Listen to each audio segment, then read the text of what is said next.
This particular lab and discussion is so straightforward, I'm not even going to give you a diagram. We've pinged between routers 2 and 3 here on an Ethernet segment, 172.23.23.0/24. And now we're going to work on blocking some pings because we can do that with an ACL as well. We just need to be careful for more than the obvious reasons, as you'll see here in just a moment. So let's go ahead and just block. Let's say that we don't want anybody pinging router 3's Ethernet interface.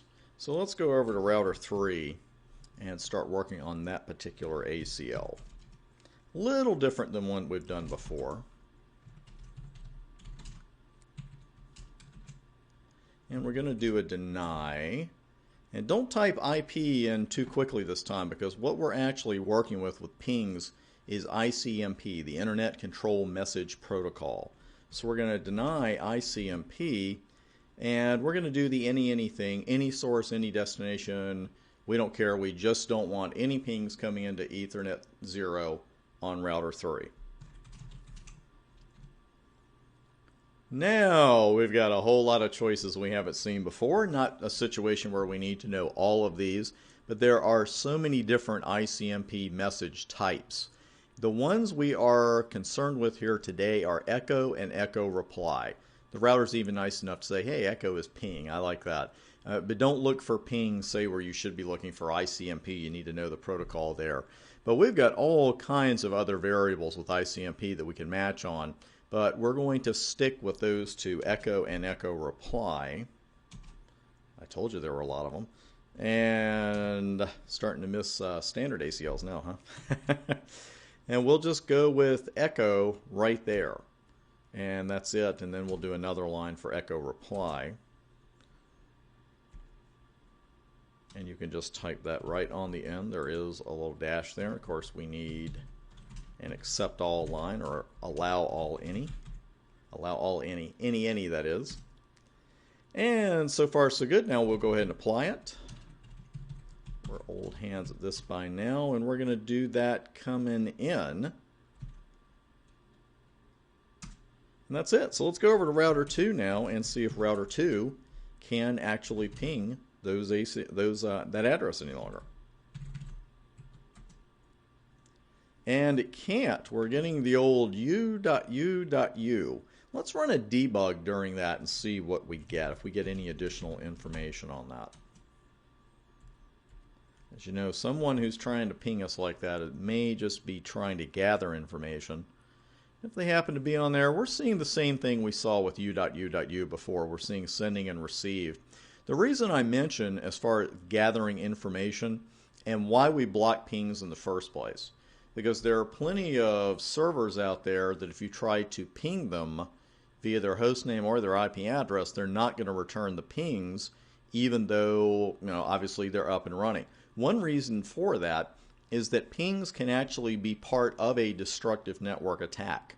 There are all kinds of ping-based attacks, and what we do with a lot of outside interfaces, say on a serial interface facing the nets, like we just put an ACL on there. It says we don't accept pings, we're not replying to any of them, we don't want anything to do with it, we just want them blocked. Another reason that you might ping around a network, and notice I say around a network like inside, is gathering information. It's called a reconnaissance attack or a recon attack. In a recon attack, you're really not trying to destroy anything right then and there. What you're doing is gathering information for a future attack. And if a potential attacker has your IP address ranges on the inside of your network, the IP addresses on the outside interfaces of your network, it makes their job just a little bit easier, especially those interior addresses. You really want to be careful with those.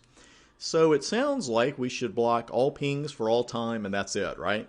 It's not quite that simple, and you also have to be careful with where you put these blocking echo and echo replies. Because right now, if we ping router 2 from router 3, what are we going to get? And we didn't write a tricky ACL or anything like that. We're denying echoes and echo replies from coming into router 3. Let's do a UAL there for no debug. And let's go ahead and ping 172.23.23.2. And we're not getting anything, but we also aren't getting u.u.u. We're just getting the 5 timeouts. So if we wanted to see what was going on there, we could run a debug IP packet, send it on, and here we're getting something a little bit different, actually totally different, well, totally different actually from something we got before, from the ping results we've seen before. Now you're seeing access denied in here, and we have not seen that before on any ping replies. We've seen lots of other things, but we haven't seen those. And notice that they're going out with no trouble at all, because we have this access list filtering inbound traffic, right? So it's really easy to look at a ping and say, oh, you can send a ping from out this interface. There won't be any problem. Well, yeah, you can send the ping, but can the ping reply come back? And as you're seeing, it can't with the ACL that we wrote, because when the echo replies come back, they're coming inbound and they're getting picked off by that ACL. Debug IP packet even shows us that. They're access denied. And you can see it is the packets that are coming back that are being denied.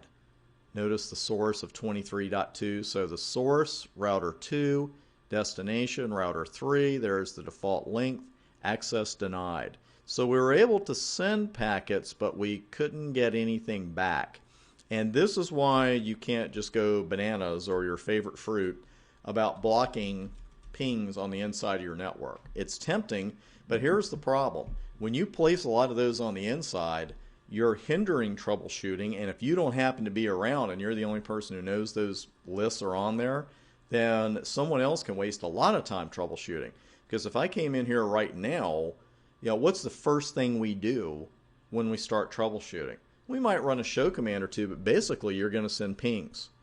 And all of a sudden I'd be sitting here saying, boy, 3 can't get to 2, 2 can't get to 3, what's going on? Looking for an access list might not be the first thing I think of. So maybe next time it should be maybe not the first thing you think of, but certainly the second or third, because it's like that's where the debugs come in. Because I know I'm giving you a little bit of a dad lecture here with the router. That's perfectly fine. This point is really important, because that's why I'm showing you the debugs now, and why you want to see debugs like debug IP packet now. Because otherwise, you know what you're doing. You send that ping, it doesn't come back, and you're doing this. You're just doing show config, and you're kind of hoping to get lucky, and you're kind of hoping to spot it. Well, in a lab, the config isn't going to be that long. Maybe you can, but on production routers, it could be 10, 20 screens long.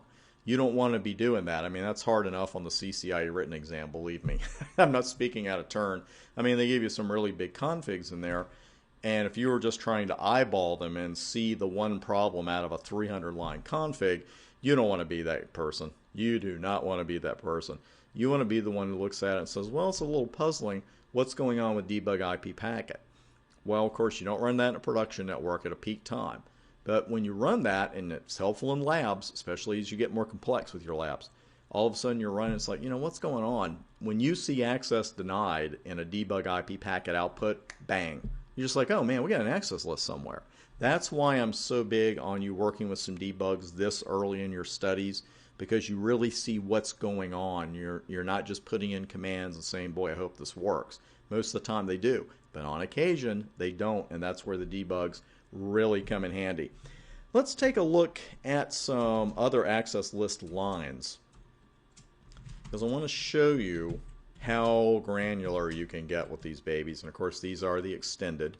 And let's do a permit. And for the most part, we've done IP, and we just did some ICMP. But if you're concerned about port numbers, if you're going to use those, that's where you got to come in with choosing TCP and UDP, because that's where those port numbers are going to appear. And if I choose TCP here, I could say any host, and then you're getting into any destination, or am I matching source ports on a given port number? That's equals for EQ. GT greater than, am I matching only packets with a greater port number? There's even a less than, match only packets with a lower port number. There's even a not equal value, match only packets not on a given port number. So if you were trying to block every port except Telnet, you could put NEQ23. If Granted, you're probably not going to do that very often in the real world, but it's a good skill to have for the exam.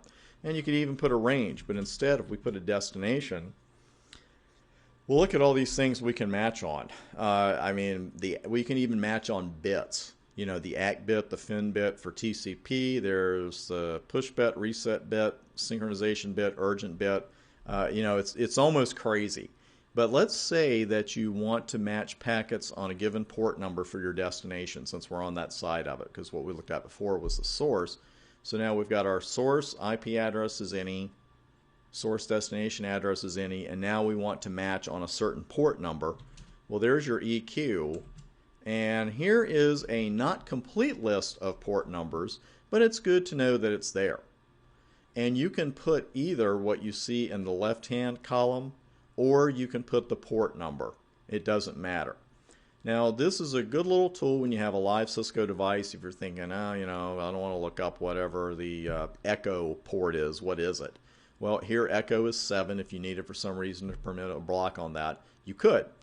Now, this is not a substitute for knowing a lot of well-known port numbers, or a good number of them that we've gone over earlier, because you're not going to be allowed to carry a Cisco router in the exam room with you. That's not going to work. I'm pretty sure that's not even going to get you past the door. So again, there are some port numbers here that you're rarely going to match on, but there are some here that are fairly common. Of course, HTTP being 80. There's Telnet at 23, a good one to know. And of course, FTP data connections used infrequently, 20, FTP 20 and 21. There's DNS at 53. And again, some ports, BGP, you'll learn that in your CCNP studies, goodness knows, because we create adjacencies on TCP port 179. But I'm getting a little ahead of myself there. So again, the port numbers that we've looked at throughout the course, that we looked at earlier when I gave you a little bit of list of ones that were good to know, I believe that was in section 1. Make sure to know those, because you'll see ACL questions. I'm hardly speaking out of turn when I say that. And knowing your port numbers and these common port numbers and common protocols is an excellent idea. But again, the options are almost endless when you start getting into TCP and UDP and matching them with ACLs. So I tell you what, on the next video, we're going to take a quick look at dynamic access lists. That's really beyond the scope of the CCENT, but you've seen it in the iOS so many times. I just want to show you what it does. It is a handy tool. And then we're going to configure a time range based ACL, and that will just about do it for ACLs. I know this is a huge section and there's a lot for you to learn, but it's just like I said on the very first video. When you learn the fundamental rules, they all work the same way. The syntax is a little bit different here and there, sure, but when you have those fundamental rules down and you remember your implicit deny at all times, you're gold. I mean, you're going to nail the questions on the exam, I have no doubt. So let's go ahead and tie this video up now, wrap it up, and I'll see you on the next one when we'll talk about dynamic and time-based ACLs.